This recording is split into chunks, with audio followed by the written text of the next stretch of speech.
pooped in his big boy pants. Yeah. These quarterbacks are so great for me personally. Because you Because were deciding between I all of them. cycled between all three of these guys of who am I going to start. So number one on this list was Phillip Rivers, who was 18 for 202, which is not a terrible game. He just didn't throw any touchdowns. So for fantasy, it killed you. Pretty terrible game. Yeah. It's very similar to the next guy. And Jay Cutler, 18 for 202 yards with no touchdowns in a great matchup against San Francisco. And then the best one of all, Ryan Tannehill. Oh, man. 9 completions, 86 yards. This is a quarterback. 86 yards. And he had a 40-yard touchdown pass. A monster touchdown to Devontae Parker, which if you have not seen the Devontae Parker catch, the guy jumped at least 4 feet in the air. You want to know what he looked like? Superman? A first-round draft pick. Yeah, it was. Good thing they're using him now. Now that the season's gone. Yeah, this is what happens. If you want to go to NFL.com to look up a stat line, you get a commercial. Yeah. And then the commercial plays through your computer into your podcast. Well, that just blows my mind. I mean, so Dan Campbell said he wants to run the ball. We did see that. We saw Lamar Miller finally Miller was great to that to start the 20-carry line. So he had 20 carries, which we've been waiting for forever for him to get. But they're not joking. They don't want to pass the ball, apparently, because that means the rest of the game, Ryan Tannehill had 40 yards. Yeah, that's what? That's brutal. Yeah. But so like I said, I was deciding between all three of those, and I got to get this decision right. And it was a big trick on me because they were all the wrong decision. So we talked about it a little bit last week, the fact that maybe some of the discussion in the offseason and heading into the next year of drafting will have to do with how early do you take running backs. We had a guy in our league who had top picks and looked like he went into the season. Marshawn Lynch, Eddie Lacy, DeMarco Murray. And when you looked at it after the draft, scary. There was a shimmer. I mean, it was as beautiful as could be. Now look at Eddie Lacy and look at Marshawn Lynch and look at DeMarco Murray. They need to be on your bench. I mean, Eddie Lacy pooped his big boy pants in the greatest fashion I think I've seen all year. He got benched. Well, that is pooping your pants. Yeah, no, I'm not disagreeing with that, but what I'm saying is he got benched, he got punished. Sure. Maybe that's why he was late to the meeting. Maybe he pooped in his pants.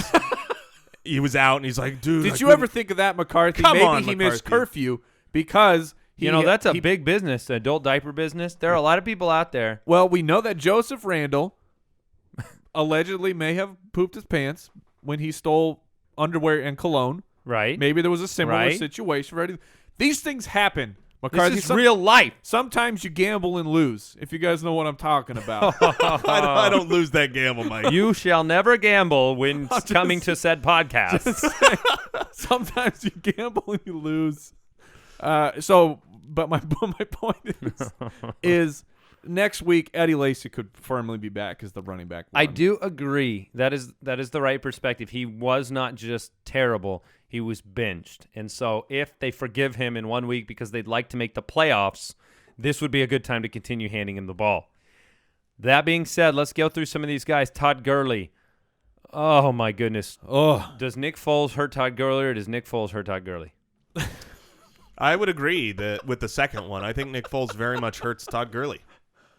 He's, this is – I know that he had 100 yards or a touchdown in several games, but that was a very convenient way to ignore the fact that his yards and his carries were trending downward for about 4 or 5 weeks in a row because he got into the end zone a couple of times and salvaged it. But, it's something that, Didn't he have like a 35-yard, 40-yard run in this game?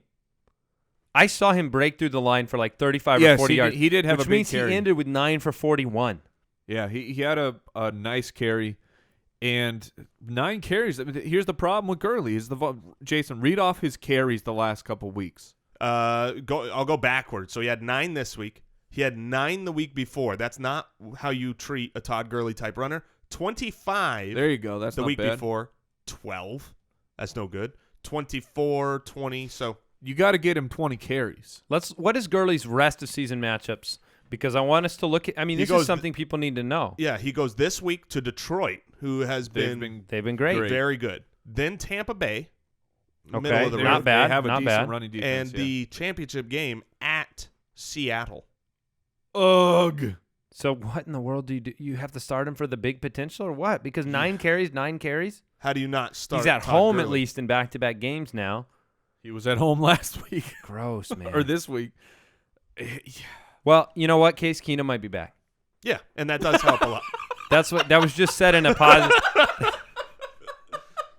That was just said in a positive sense, and because We're digging deep because here. of Nick Foles. Jason instantaneously agreed with the statement, which I meant it the way I said it, which is like something might change. It's only an improvement. How many do you think it's Nick Foles that every time he's about to hand it off, he goes, "No, I can throw this ball.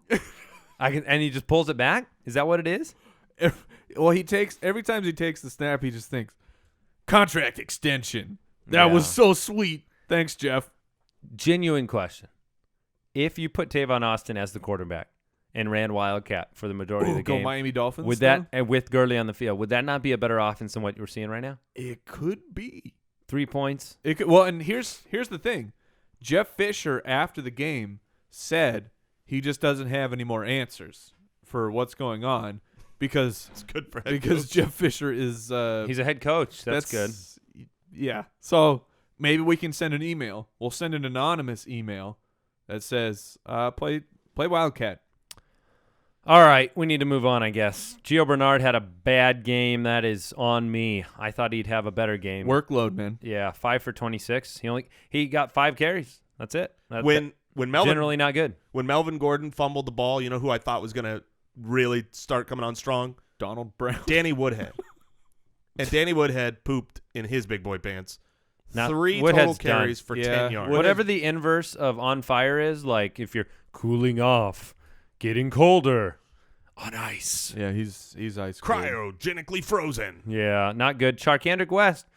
Jason and I made a bet during lunch last week, and the bet was Spencer Ware versus Char West in standard leagues, and I took Spencer Ware because I thought he'd get the touchdowns.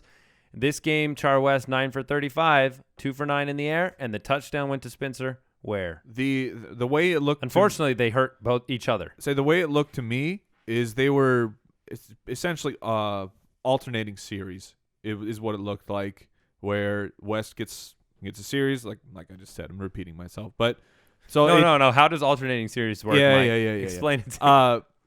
So the confidence level in Char West, it's.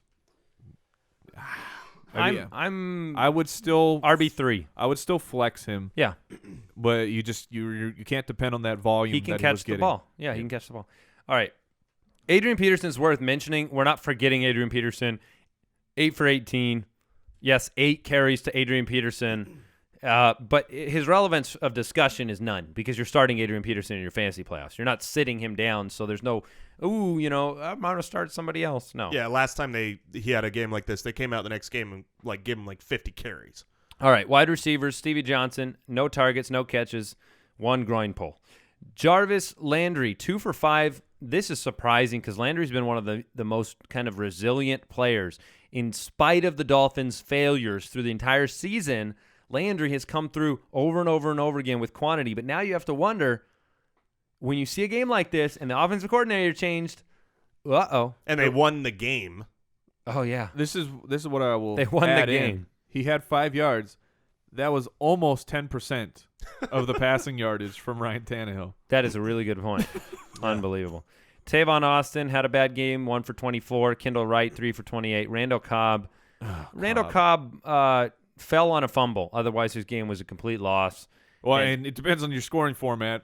And I mean this legitimately. I said this to Jason in the car. If you're a Packer fan out there, you follow the Packers closely, you follow camp and all that stuff. I mean, we're obviously paying attention to everything from all the teams, and we're not in it like you are.